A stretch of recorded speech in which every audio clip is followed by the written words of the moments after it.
Ladies and gentlemen, welcome to part 53 of Phoenix Wright Ace Attorney.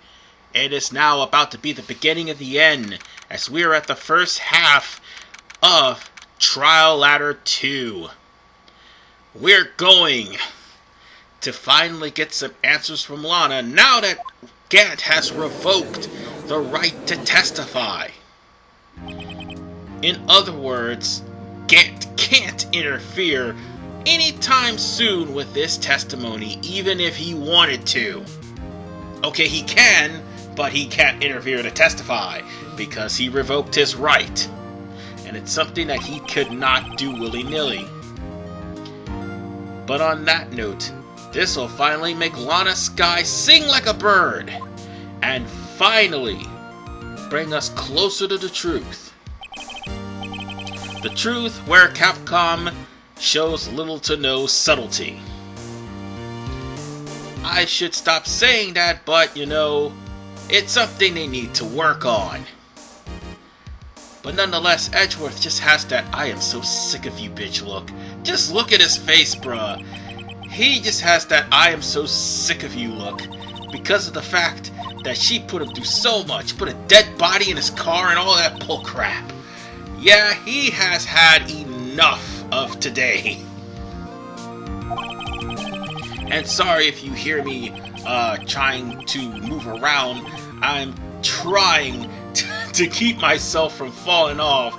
Because yeah, I just also came back from another week of blood work. They're just doing whatever it takes for me to get healthy. Because unfortunately, despite me losing about 70 pounds, I gained it back due to the fucking coronavirus. So on that note, yeah, we're just gonna have to work to start things all over again. But on that note, enough about my problems. Let's talk about the problem that's about to come into play. See, the problem is we're trying to see how close this relationship with Gant and Lana actually is. And that's the thing that needs to be addressed. She had a reason to tamper with the crime scene. She had a reason to rearrange the bodies, aside from putting Drake into custody.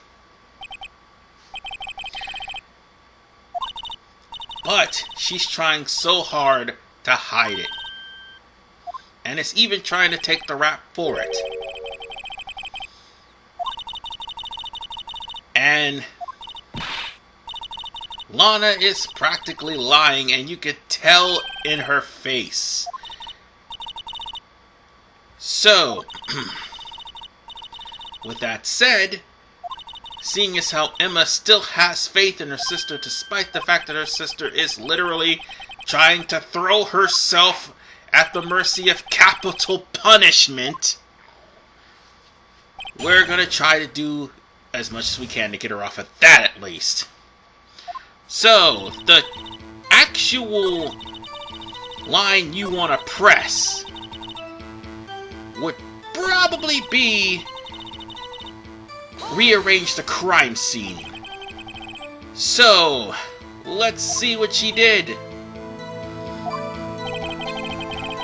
So, exactly what did she mean by rearrange the crime scene, you may ask?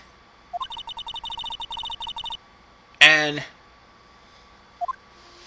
Lana basically said she broke the prosecutor's award and stuck the knife into the victim's neck.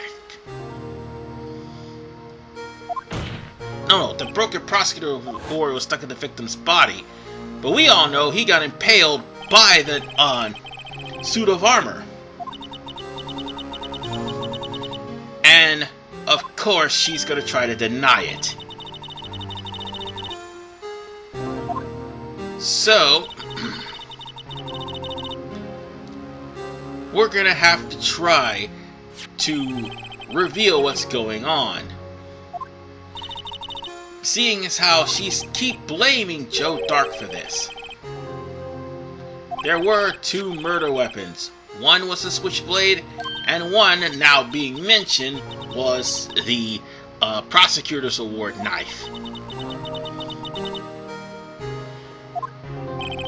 Well, she can't lie to save her life. So now we're gonna have to reveal exactly what the hell did she do. She broke the tip off and planted the wounded. What? Oh hell no! No, I'm done with this case. Man, fuck this! Fuck this! She just literally made an impalement look like a minor knife wound by breaking off the tip of a goddamn switchblade and putting it into Neil Marshall's wound. So that explains the broken tip. In other words, Edgeworth here thought that he literally did get somebody who stabbed someone so deep with the knife wound. So here's the question, why did she move the body? Well, more along the lines of where was the body? That's what you should ask. And even though the body was found by her desk, the murder scene was Gant's office. After all, we're gonna find out in details as to why she moved the body. The pieces of the jar were scattered. So what we're gonna do, since she's talking about the pieces of the jar, we're gonna reveal the unstable jar. So for those of you who don't understand, the jar was in Gant's side of the office. And there is a contradiction to her testimony. In case you guys forgot, several parts ago, one of the pieces of the jar was in Gant's safe. And here's the problem. Why was the jar shattered in the first place? And how in the world can a victim of someone being impaled can write a message from their own blood? There's no way they'll be able to reach the knife. I mean, no, there's no way to be able to reach the jar with something in their back. So in other words,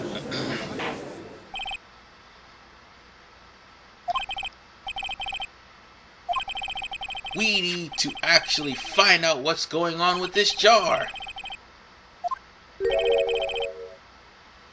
There is something critical missing. The fact that the chief prosecutor didn't know Gant had one of the pieces in his safe. Oh, she will. Ho ho, she will. But we need to actually get more information from her as quickly as humanly possible. So on that note, time for another testimony. And now, after that testimony, it'll be the cross-examination. Now let's pay attention to this one. Of course, this was where the upload studio stopped. So let's continue. She immediately noticed the blood traces. Let's see. She was in the dark. To be safe, she wiped up all the blood. The fragments were so large. That part where she said the fragment was so large. Because guess what? I just mentioned Gant had one of the pieces in his safe. We all saw it several parts ago. Aside from the clock that he also had in the safe too.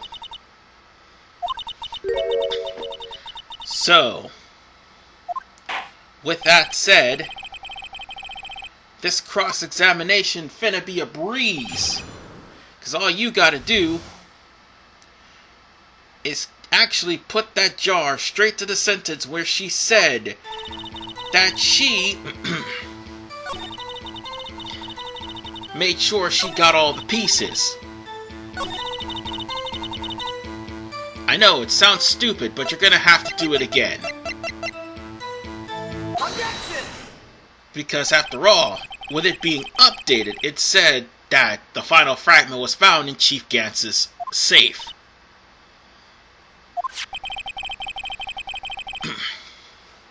And now that she knows,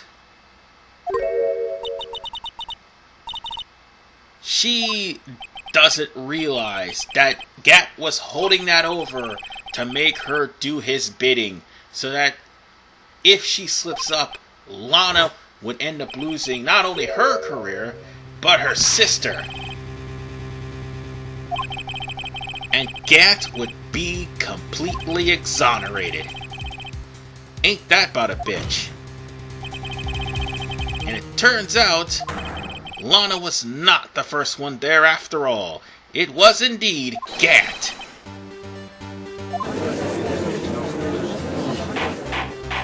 Oh, it is really starting to get interesting. So, with that said, the judge is about to do something completely stupid. He's getting caught in an objection string. Okay, this part is actually pretty damn funny.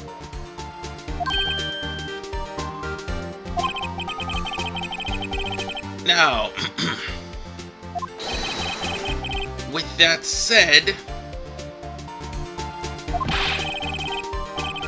the judge is really thinking that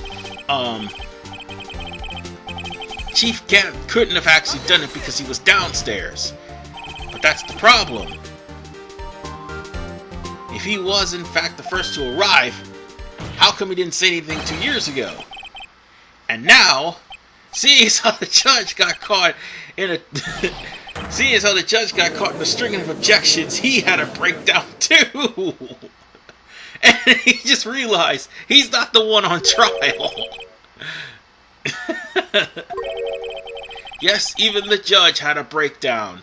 It's not the first time, but he actually gets a more exaggerated one in Ace Attorney Investigations 2, Miles Edgeworth. So on that note,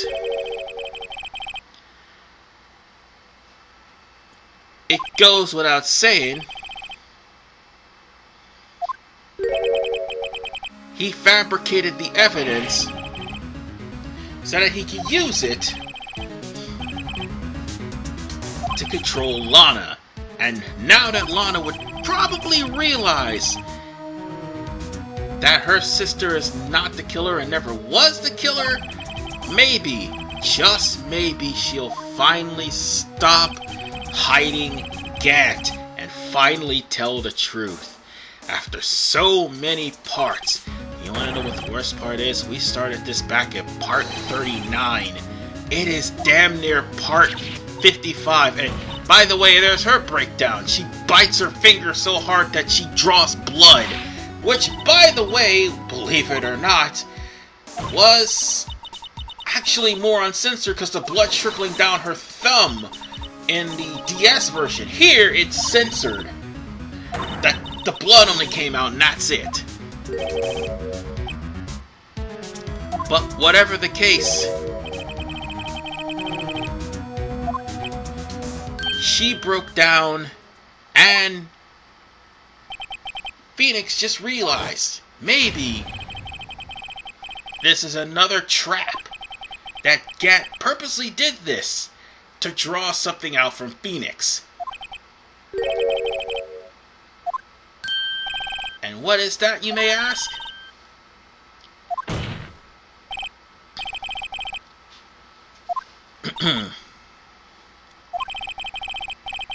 Seeing as how evidence was fabricated, Emma being the killer would be a lie.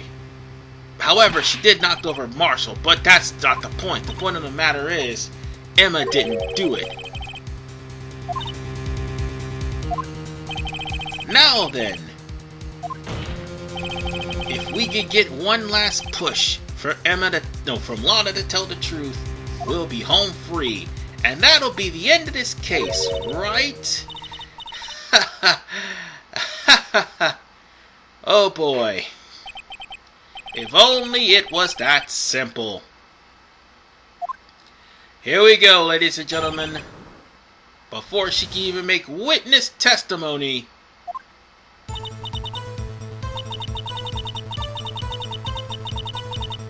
well, she practically, no wait, actually it's not witness testimony, it's the cross-examination. I made a mistake. But she'll testify.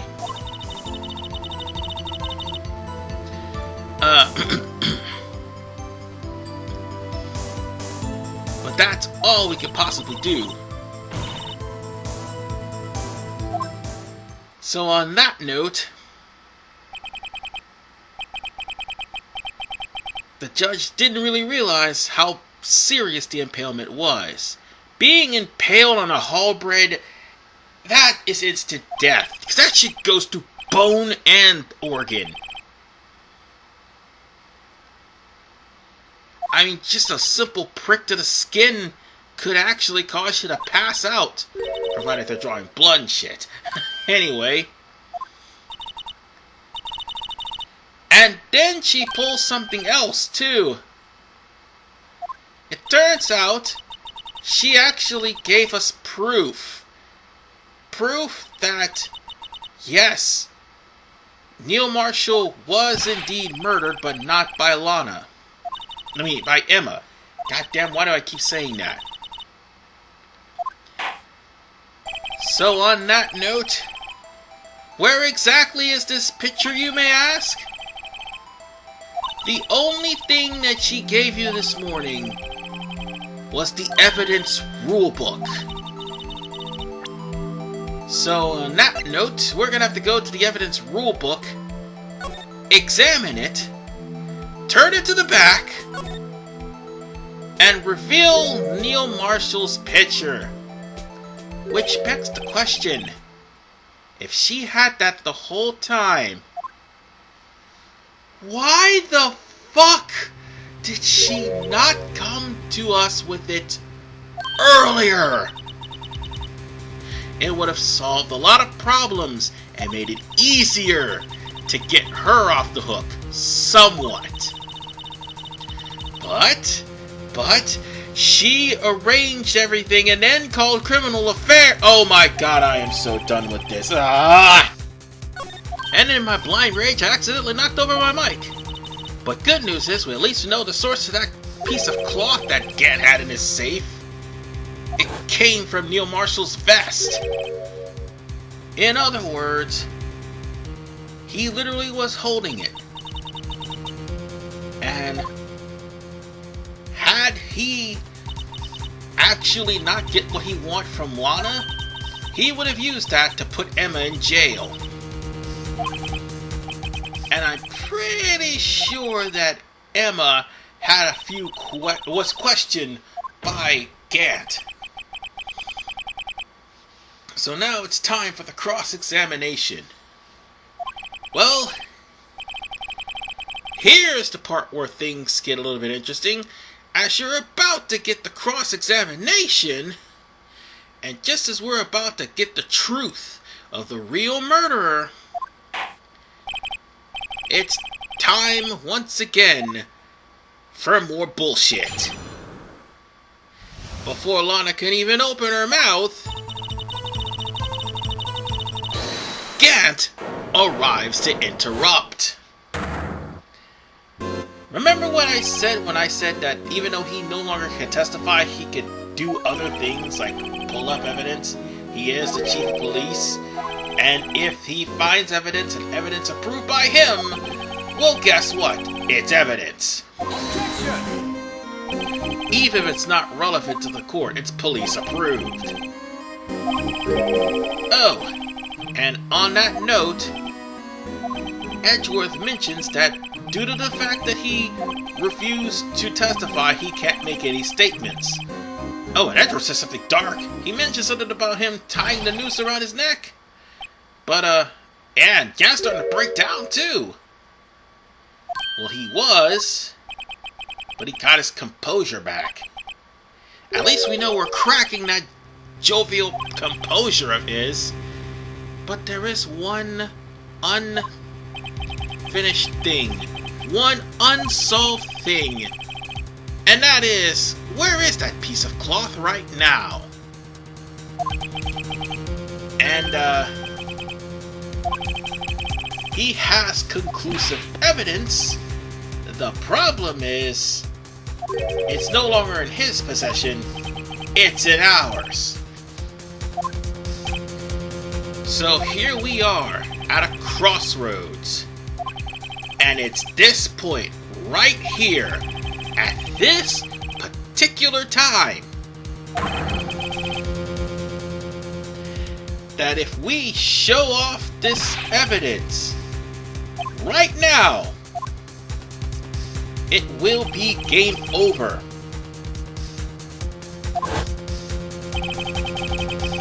There is nothing else we can do for the time being. But if we show the evidence, that's it. Emma will be indicted, and that's all there is to it. So, with that said, we're gonna have to hold off on that piece of evidence, because showing it means an automatic game over. Cannot show evidence is your choice. Pick it, for you do not want to have to go through all this all over again. Yeah, that's the messed up part. They have this as a Kaizo trap. If you do show evidence, that's it, you're done. Normally, for a first-time player, that would be the wisest thing, but when you go through and see this is a trap, don't show evidence. And Gant will slowly but surely reveal a lot of things. Like, for instance, that conclusive evidence that was in his safe.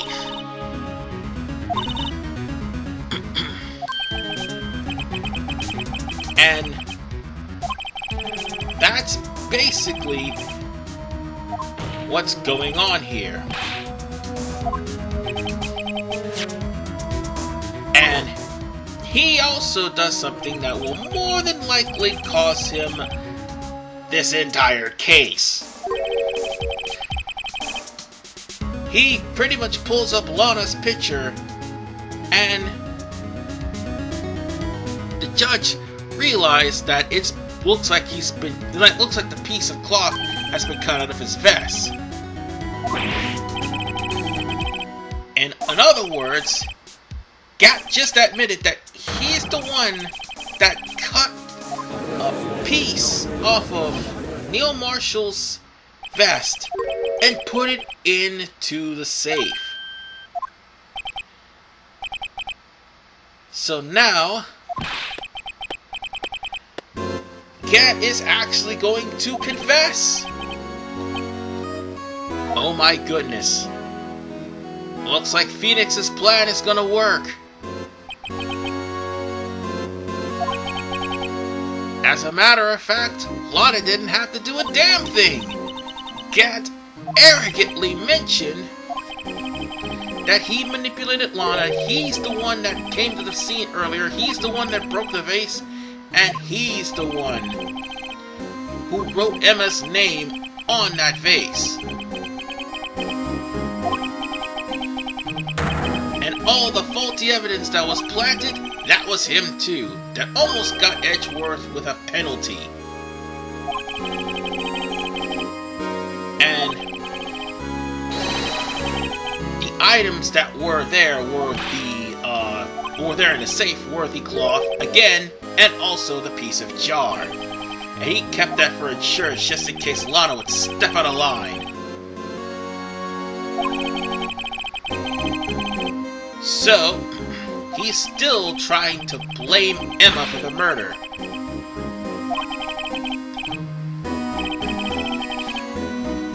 So, seeing as how he had all this plan, he hid the most legible part of his name off of the vase, but he had no idea that Lana was actually cleaning off all the blood from the vase. And that means he fabricated the message too.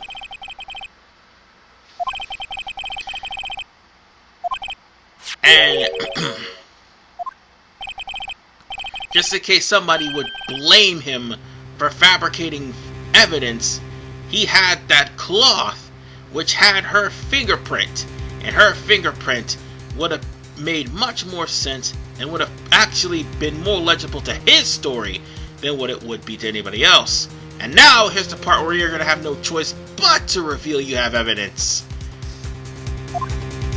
So on that note, you're going to have to finally reveal exactly what is it with this cloth.